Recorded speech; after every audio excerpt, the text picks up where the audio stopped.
African-American students from North Carolina A&T really engage in direct action, confronting and challenging racist American democratic traditions, institutions, and practices by wanting to be served at a Woolworth's lunch counter.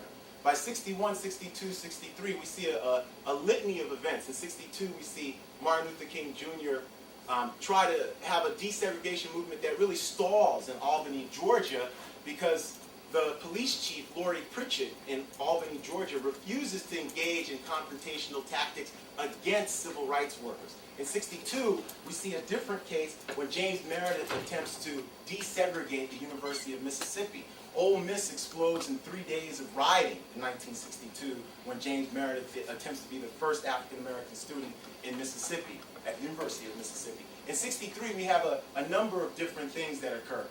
Most notably, Birmingham's Violent Spring, where Martin Luther King Jr. is among many leaders, local leaders, are Fred Shuttlesworth and others, who are trying to desegregate the city of Birmingham, Alabama.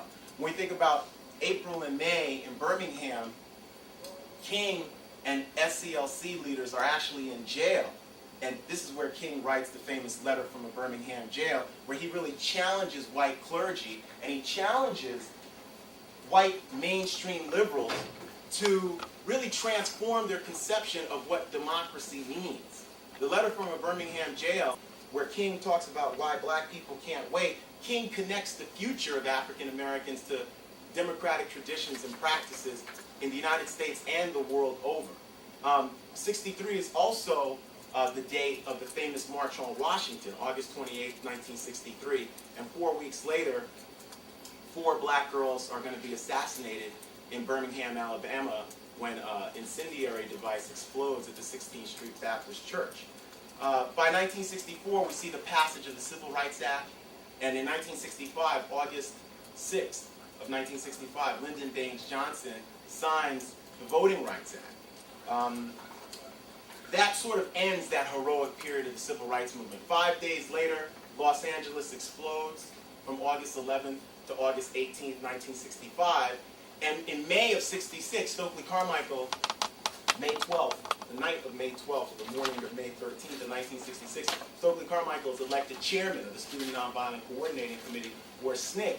And from that perspective, a month later, he says his Black Power speech, and the heroic period of the Civil Rights Movement is over.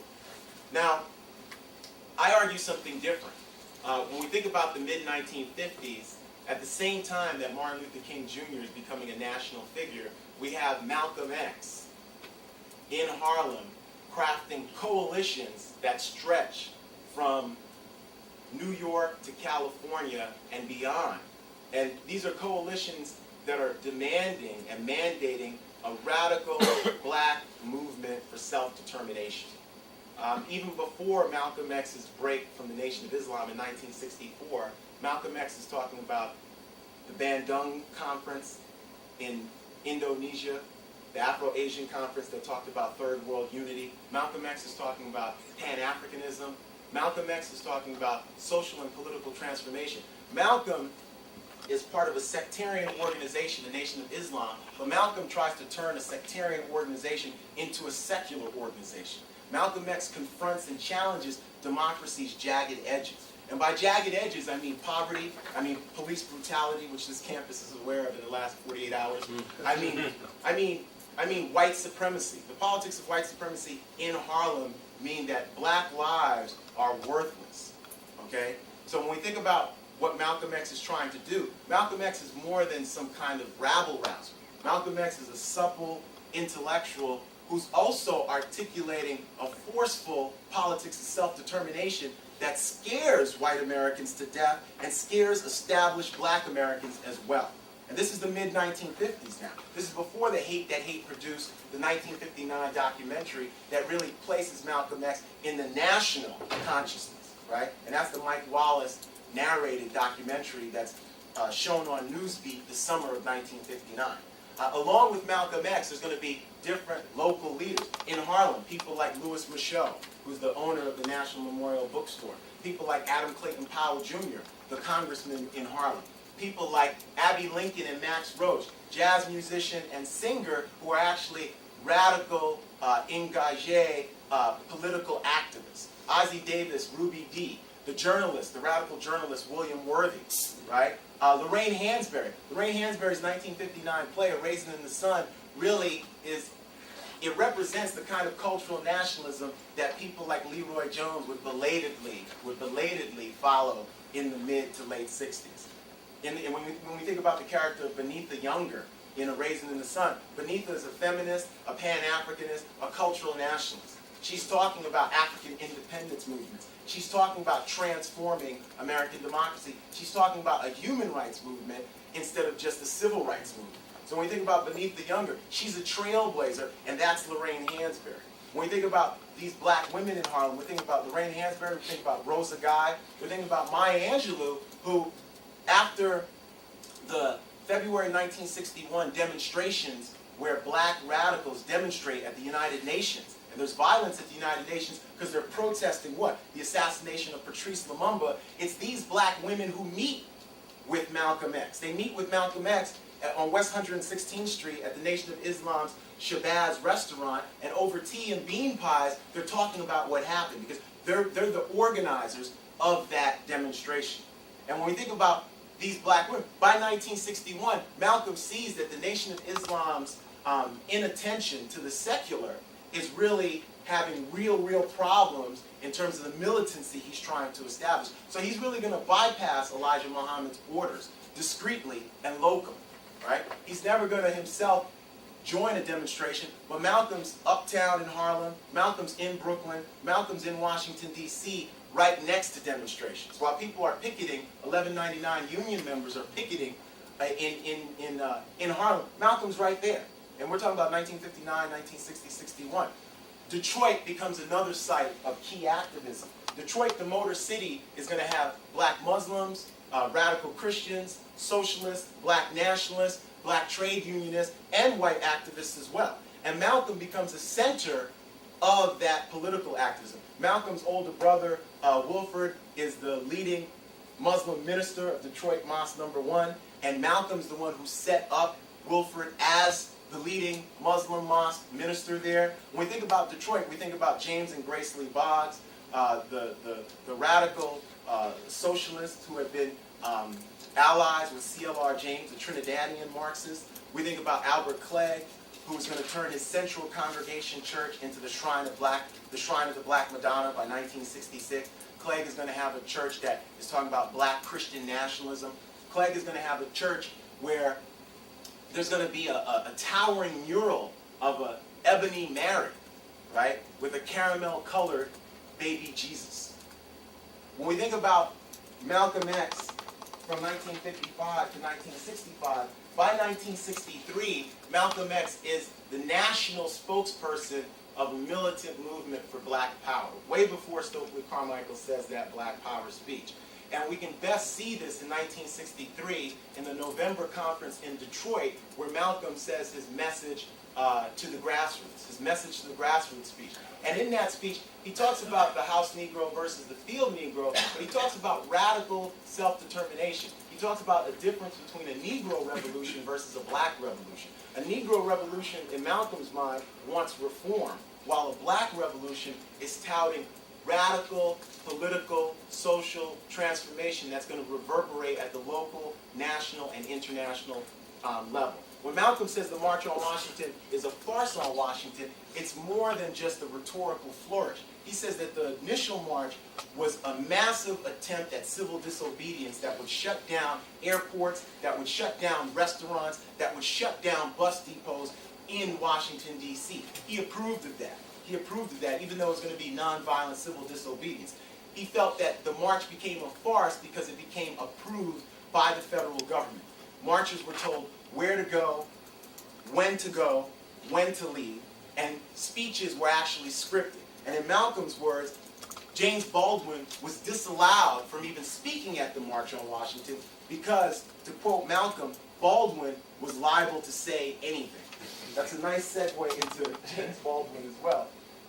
When we think about James Baldwin, Baldwin is one of the unique figures of this era because in the conventional mainstream narrative, Baldwin is a civil rights activist. Baldwin is a black power activist as well. James Baldwin is a black power activist. James Baldwin is a radical, black, homosexual, literary genius who puts his reputation on the line as early as 1960-61 when he's defending the black demonstrators who caused bedlam at the United Nations.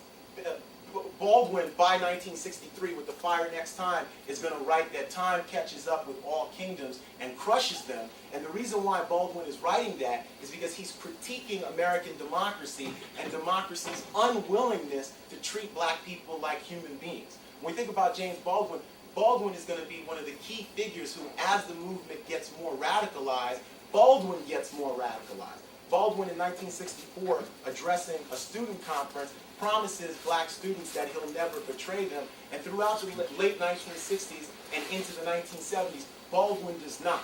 Baldwin is a quintessential figure, and Baldwin is writing for both the New Yorker and the New York Times and Liberator magazine, which is the radical black nationalist magazine founded by the radical architect and journalist Dan Watts. By 64, when Malcolm X is no longer associated with the Nation of Islam, we have to reboot our thinking there too.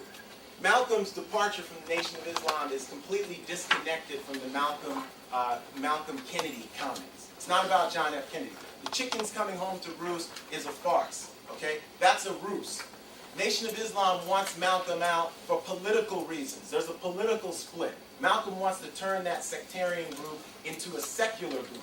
He wants to turn that group that's talking about narrow nationalism, that's narrow religious nationalists, into a group of radical, secular, engaged political revolutionaries. And that's why Malcolm is thrown out of the Nation of Islam. In 1964, during that last year provides a lot of lessons for black power activists, because during Malcolm X's last year as a political activist from March 1964 to February 21st, 1965, he's crafting coalitions that are going to be very, very far-reaching. He's talking about turning the civil rights movement into a human rights movement. He's traveling overseas. He spends more time overseas in 1964 than in the United States. He spends 5 weeks in Africa from April to May 21st, 1964, and then he's going to spend 5 months in Africa in the Middle East. He undergoes the famous Hajj pilgrimage where he changes his name to I'm losing it. El Hajj Malik El Shabazz, thank you. And we usually think of the change as some watershed effect, where Malcolm finds out that white people are good, and there's multiracial Muslims, and there's blue-eyed and blonde Muslims. Malcolm had visited the Middle East in 1959. He knew this. He knew this. The reason why publicly he never went against the party line is because he was part of a group. We just had an election last week. There are Democrats, there are Republicans. You don't have to agree with everything the group says to be a Democrat or a Republican, but you have to at least be willing to hold your tongue at different times. It's the same thing with the Nation of Islam. You don't have to agree that spaceships are coming down in 1970, or that a mad black scientist named Yakub made up white people, or even that white people are genetically evil. You just have to hold your tongue in terms of your disagreement. Once he could no longer hold his tongue publicly in terms of the disagreements with the NOI is when we see the divergence. Very quickly, because I want to get to 65 to 75 as well and wrap up. When we think about 1964 and Malcolm X, we're thinking about a man who's on fire, and at the same time the world is on fire. And by a man on fire, what I mean is that Malcolm X is frantically trying to organize. He's organizing the Muslim Mosque Incorporated. He's organizing the Organization for Afro-American Unity. He's taking leaps and bounds in terms of his sexism. He's obviously a sexist part of the Nation of Islam, but Malcolm starts to see that black women should be a big part of the Muslim Mosque Inc., and black women should be a big part of the OAAU. And one of the reasons why there's going to be controversy among people who are part of the OAAU is because Malcolm has women in key leadership roles. So when we think about that last year where Malcolm is in Ghana meeting with people like Julian Mayfield and Maya Angelou, and he meets with Kwame Nkrumah for an hour, where Malcolm is addressing students at Oxford University, where Malcolm is in Selma, Alabama, where Malcolm is in Paris. What we're seeing is a man who's on fire trying to craft coalitions for a radical movement for black power. Now, after 1965, from 65 to 75, when we think about that black power movement, one of the things I try to do in Waiting Till the Midnight Hour is really examine the way in which people like Leroy Jones and especially Stokely Carmichael articulated black power politics. When we look at Carmichael's Declaration of Black Power in 1966, Carmichael is talking about a radical movement for self-determination, but between 66 and April of 67, Carmichael is the nation's leading anti-war spokesperson. Before Martin Luther King Jr.'s April 4th, 1967 Riverside speech, where he comes out against the Vietnam War, it's Stokely Carmichael who's talking about the Vietnam War as a racist war, who's talking about the Vietnam War as an imperialistic war, who's talking substantively about what he means in terms of black power. Because remember, Stokely Carmichael is a civil rights militant turned black power revolutionary. Stokely Carmichael's activism starts in high school at Bronx Science, but by 1960, when he's a Howard University student studying philosophy, Stokely Carmichael, between 60 and 66, is consistently going down south and consistently part of a group of black Americans who, at times with white allies, bled for American democracy. And when we say bleed for American democracy, Stokely Carmichael spends almost 2 months in Parchment Penitentiary prison in Mississippi on a prison farm in 1961, being brutalized and tortured with cattle prods. And that's going to energize Carmichael. That's not going to make him want to run away from the movement. That's going to energize Carmichael. And Carmichael's going to be one of the groups of Americans who's being tear gassed in Cambridge, Maryland, along with Gloria Richardson. Carmichael is going to be on the ground as a project director during Mississippi Freedom Summer in 1964. Carmichael's going to decide, after SNCC and the Mississippi Freedom Democratic Party sharecroppers are betrayed in Atlantic City, New Jersey, at the Democratic National Convention, that true democracy can count in the United States is if democracy comes to the people. So Carmichael's going to try to do what? Organize local black sharecroppers and farmers in Lowndes County, Alabama, to have their own independent black political party. And that organizing is going to take place against the backdrop of Martin Luther King's Selma campaign.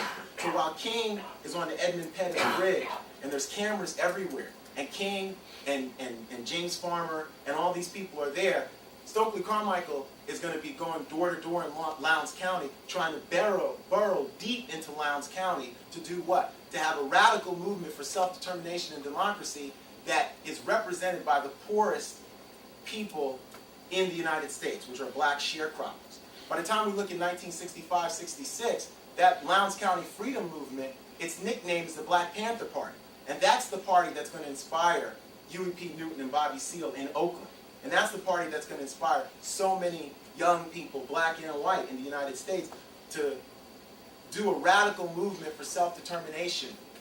Now, in 1966, in Mississippi, Carmichael's Black Power speech is part of a move for radical self-determination. In January of 1966, Carmichael writes in the New Republic that the last hope for American democracy is etched in the faces of black sharecroppers. That's what Carmichael writes. And what he means by that is that black sharecroppers, many of whom are illiterate, who are semi-literate, represent the true face of American democratic traditions. Okay? He means that black sharecroppers are the ones who can save the souls of the entire nation. So when we think about Stokely Carmichael and Black Power, we have to see his arc and his development as a political activist. By 1966, Carmichael is saying Black Power as a way to empower local black sharecroppers. Now that's going to amplify and evolve, and Carmichael's going to argue that Black Power has to be a national movement for self-determination that has international implications. He's going to go overseas in 1967 for 5 months. He's going to be in Cuba. He's going to be in Guinea. He's going to be in Tanzania. He's going to be in London. He's going to be in Algiers, the Middle East. And during that 5 months, he's going to be in Copenhagen. He's going to be around the world in 181 days, which is technically how many days he was actually out of the country. Carmichael is going to come back infused with a hopefulness that political revolution in the United States is going to reverberate from Birmingham, Alabama to Bandung, Indonesia, from Harlem, New York to Haiti, from Nigeria to New Orleans. So when we look at Stokely Carmichael becomes a key radical political activist who's not just talking about sound bites, but who's talking about a social movement that's going to have implications at the local, national, and international level. I'm going to close by just talking about the Black Panthers. When we think about the Black Panthers, the Panthers become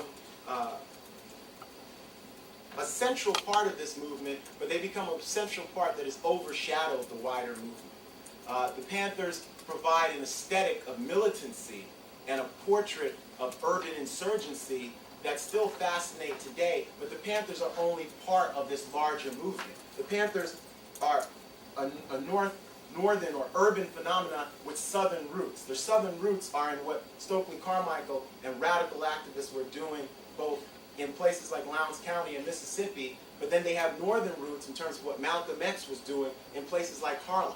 The Panthers are really going to imagine themselves as the field Negroes who Malcolm X talked about in Message to the Grassroots.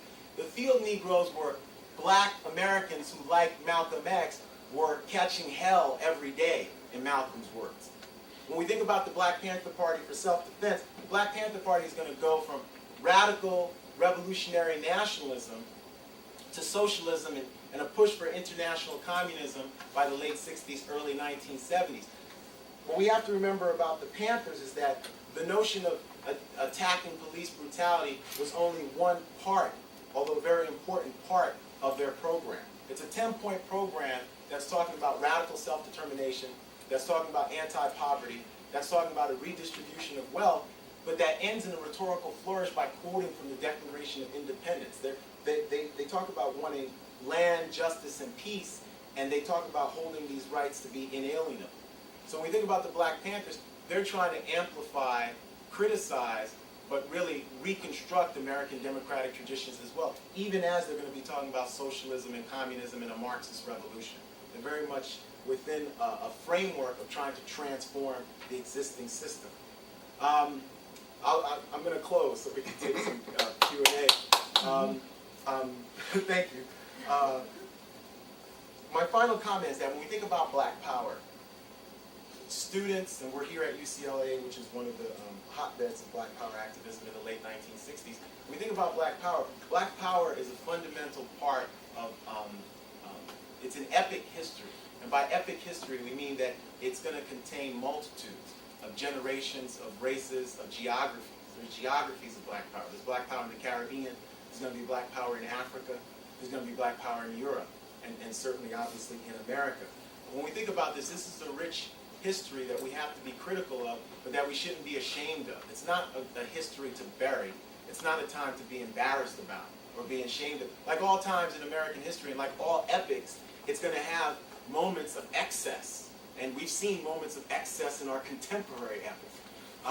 But Black Power is part of a huge, huge movement for social and political transformation that took place in the post-war era, and Black Power is connected to that civil rights epic that we at least pay lip service to. But Black Power doesn't let American democratic traditions get away with unearned victories of celebration before victories in true racial, political, economic equality is won. Thank you.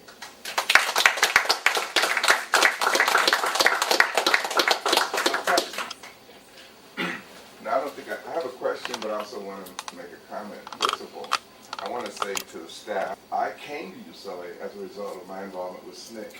And I also want to say that this brother, it sounds like you're repeating something that you lived through, yet it's from scholarship. So that shows me the importance of scholarship. Because you didn't live that experience, did you? No. I lived it. And you never missed the point. I mean, everything was there. And the point I want to make is that the last experience I had with Stokely Carmichael was in 1968. I was his bodyguard at the Black Power Convention here in Los Angeles. And I just want to add to what he said. Stokely was probably one of the most scariest individuals in the world, meaning that he had fear. He had fear of being killed. He was scared to walk down the street. That the situation that you talked about, that when he called for Black Power, he got FBI bulletins and other kinds of bulletins that said, nigga, whenever you walk out of your house, you're dead. I mean, you didn't talk about that, but that was his real experience, that he had to confront and articulate his message under the threat of death wherever he moved. So I just want people just to understand that it was a very terrible time. And you mentioned UCLA as a citadel for activists and scholars. UCLA welcomed Bunche Carter, James Roberson, John Huggins, and others who were involved in the movement, and gave us an opportunity to be students and scholars. I'd like to thank UCLA, and I'd like to thank the African American Studies Center, which I used to work when I was an undergraduate, for bringing you here today. So that's the comment I want to make.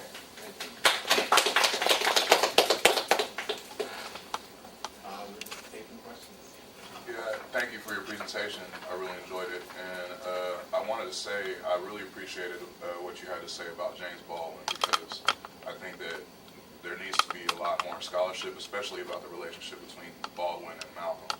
Yeah. Because, you know, in reading, I mean, everyone always talks about The Fire Next Time, but, you know, if you read the essay No Name in the Street, you know, you find out that Baldwin was writing a screenplay about Malcolm's life after he was assassinated, and in my opinion, he basically tried to pick up the mantle where Malcolm left off, and a lot of people would never associate that type of radicalism with James Baldwin, and he, you know, in that essay in particular, and in other writings, especially the ones where he's writing for Angela Davis when she gets locked up, you can tell that there's this transition in him from a kind of politics of liberalism to a politics of radicalism. I thought that was pretty interesting. And I'm also wondering if you talk at all about George Jackson or Assata or any of those figures like that. Yeah, I do. Thank you for the comment on Baldwin. Baldwin, I think, suffers from the King syndrome in the sense that we keep Martin Luther King in '63. We keep him at the March on Washington, and we don't even say that the March on Washington, and I say the mainstream narrative, we don't say that the March on Washington is about jobs and social justice, and we don't talk about the reckoning that he's looking for too, because the March on Washington evokes images of redemption, which is the New Testament, so I'm going to speak in biblical terms because of King, which is the New Testament, but it also evokes images of a reckoning, which is the Old Testament, because in the Old Testament there's whole cities and towns that burn down because of prophecy and not doing the right thing. And the New Testament is sort of the antidote to saying we can have it all as long as we believe and we cast away our sins. The reckoning is that whole notion of the check, and that check that has been insufficient funds that has been sent back.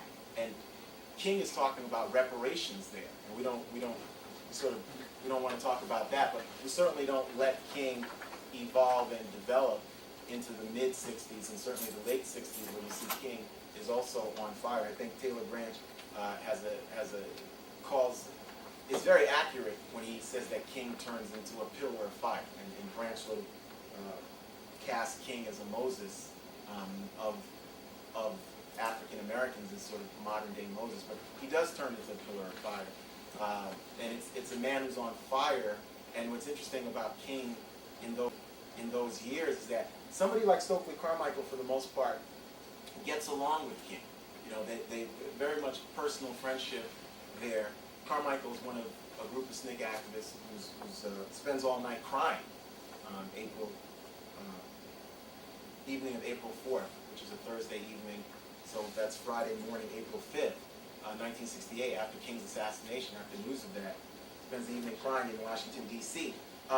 When we think about James Baldwin, though, we leave him at the fire next time, and certainly No Name in the Street and Evidence of Things Not Seen. Baldwin is constantly continuing to grow. And again, I think sometimes people don't want to talk about Baldwin as a Black Power activist too, because he might have been gay, or the literary establishment also sort of holds him just to the fire next time and says, well, they love that Jimmy Baldwin. And there's another group who are even more conservative and just love Notes of a Native Son.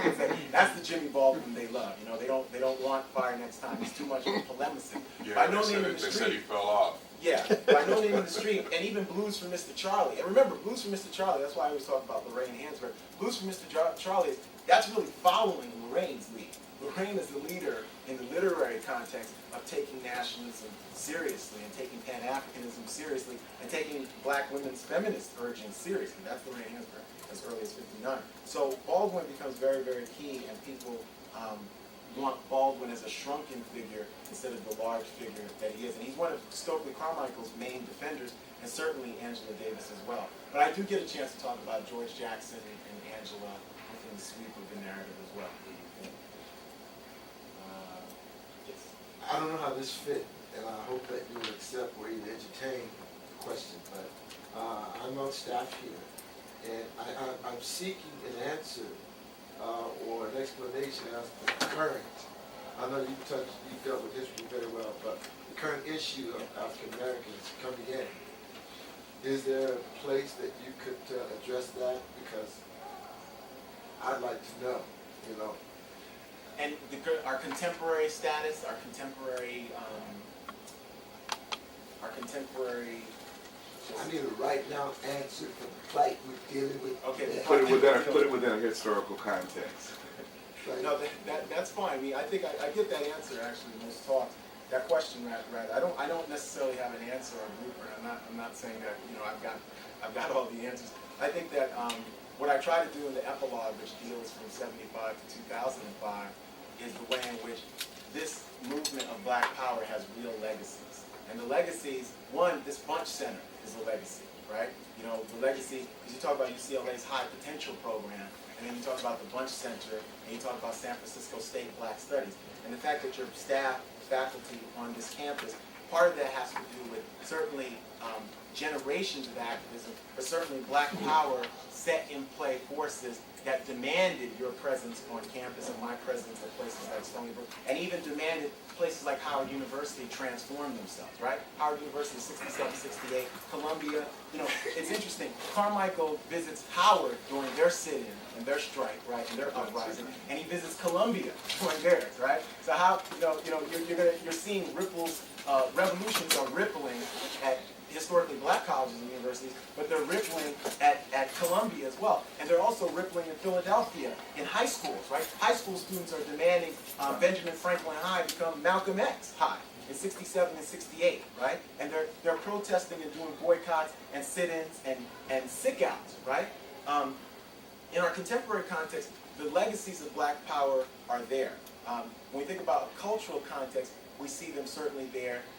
By the late 80s, early 1990s, aspects of hip-hop and youth culture were very much more progressive than what we see now in the mainstream, whether it was Public Enemy and Tribe Called Quest or X-Clan, and the young people were wearing black medallions and not gold and all this different stuff. And that culminates in 1992 in the Malcolm X stuff. But in terms of 2006 and our contemporary plight, Washington Post just had a big series on the plight of black men. Kaiser Foundation's doing stuff on the plight of black men. Bill Cosby's comments, I mean, people are going to say, well, he's hating on certain aspects of the black community. Juan Williams just had that book, Enough, and I just reviewed that book critically for the Washington Post. Our contemporary plight is tough. It's a troubling plight. I think one of the things that those who do Black Power studies are trying to do, and I think one of the reasons I've been gratified by some of the attention that this book is getting, and it's the kind of attention that I'm hoping these other books are going to get as well, and I think that they will, is it's bringing this story back. Because this is a very, very controversial story and narrative, and these black men in this story, and the women, but for now I'm going to focus on black men, people like Malcolm X, people like Huey Newton, people like Stokely Carmichael, provide us with a different aesthetic of what it means to be a black man, okay? And it's an aesthetic that certainly King is much more complicated than he's given credit for, but young people look at King and it's like broccoli or spinach, and they don't want it. Where these are stories that are really not told. The Black Power story, there's no Malcolm X holiday or Black Panther Day, unless you're in a real African-centered and Black nationalist-centered community. Or Berkeley. I think, yeah, so there's little pockets here, but nationally it's not. I think part of where we're at is in a way where we've actively remembered to forget aspects of this history. So frustrated and mad and upset with this institution?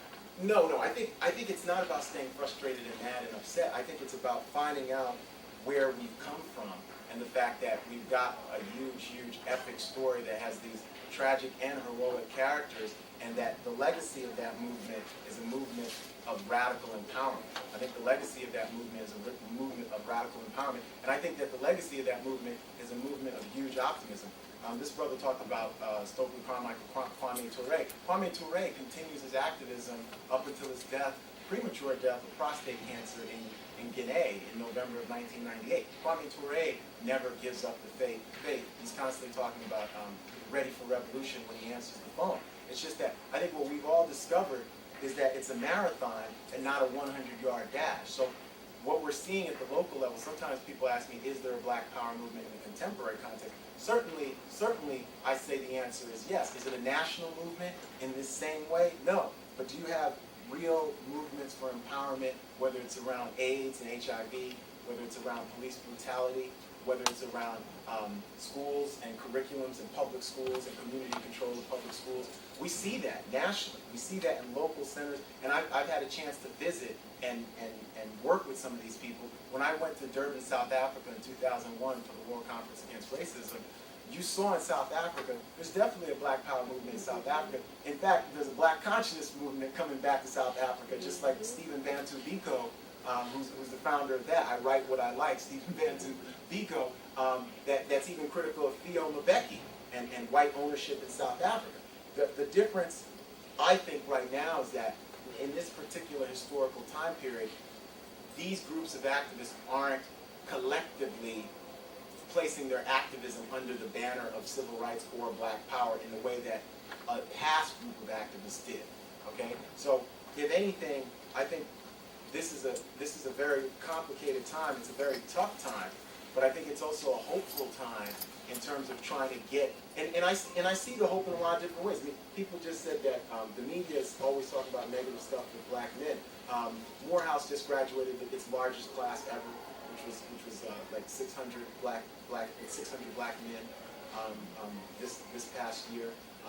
There's aspects of very, very positive things that are going on as well. Certainly, there's a whole load of negative in terms of the prison industrial complex and poverty and violence, and we just had an incident on this campus.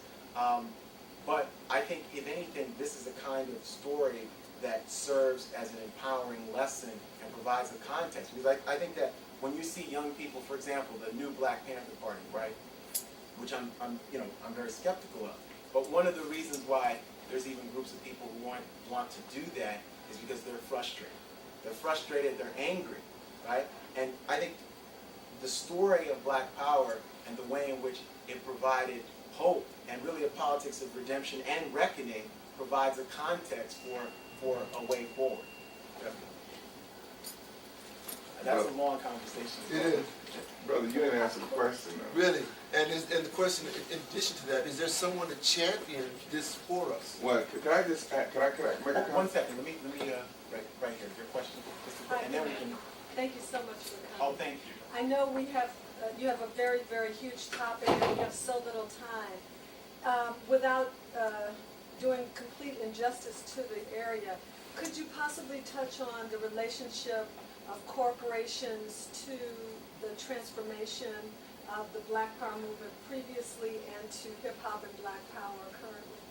Okay, yeah. In terms of corporations, that's complicated. I mean, by 67, 68, the Newark conference, either the second or third Black Power conference, is sponsored by a bunch of corporations, and people are going to be upset at that. And foundations. And foundations, yeah. Nathan here gets some money and then sort of decides later on to tell people that that's Clairol and all these different places. But then we have Black corporations like Ebony and Black-owned corporations, Ebony and Jet, who sort of get on it. By 69, Ebony has this Black revolutionary issue, which is still a fascinating and great read, where John Johnson decides his readers, his middle-class readers, deserve to know about Black Power. I think that relationship's going to be mixed. During the 1960s and 70s, you're going to have somebody like Floyd McKissick who thinks that he can do a kind of corporate Black Power through Soul City, and he's going to align himself with the Nixon administration to do a kind of move for Black Power that doesn't have the results that he wants. in terms of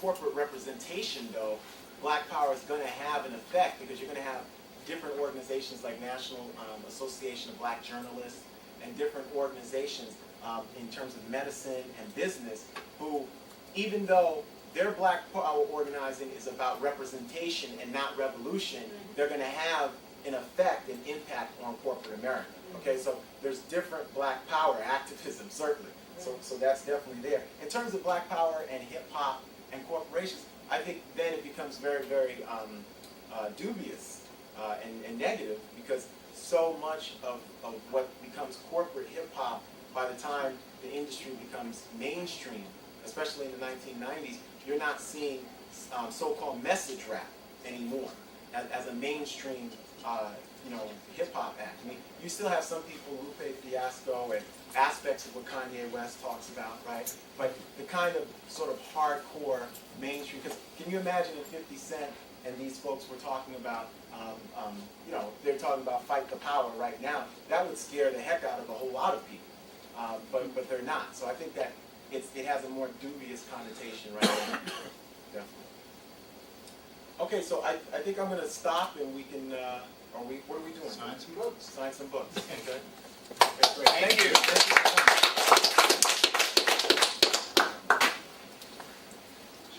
Books are available up here, right? Carmichael's going to decide that the only